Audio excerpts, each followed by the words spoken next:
What caused the Qatar versus UAE clash during the World Cup qualifiers football match?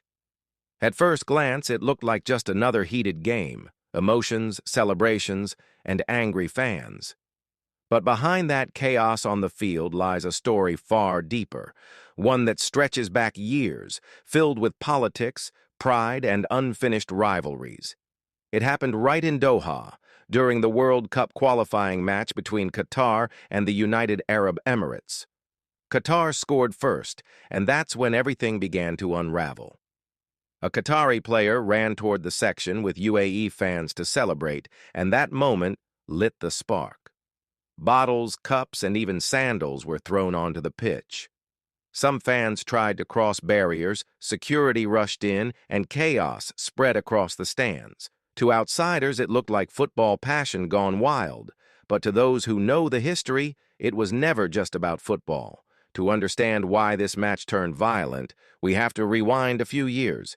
In 2017, Saudi Arabia, the UAE, Bahrain, and Egypt launched a blockade against Qatar, cutting off airspace, borders, and trade.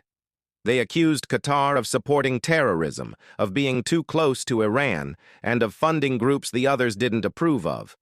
Qatar denied all of it, stood its ground, and instead turned inward, using its wealth, media, and especially football to project strength and independence.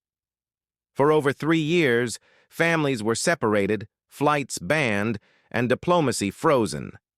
And when you mix that kind of political tension with football, a sport that ignites national pride, you get what we saw in that stadium. This wasn't the first time tempers boiled over. Back in 2019, during the Asian Cup in Abu Dhabi, Qatar crushed the UAE 4-0, and UAE fans threw shoes at Qatari players, a huge cultural insult in the Arab world. That day, security had to protect the Qatari squad from the home crowd, so when Qatar faced the UAE again in 2025, the wounds from that humiliation were still fresh. Each goal was more than a point on the scoreboard. It was a statement of defiance. And when emotions finally erupted, it was history repeating itself. Even though the Gulf reconciliation in 2021 officially ended the blockade, mistrust remains. Qatar continues to follow its own path, maintaining ties with Turkey and Iran, expanding Al Jazeera's influence, and positioning itself as an independent power in the Gulf.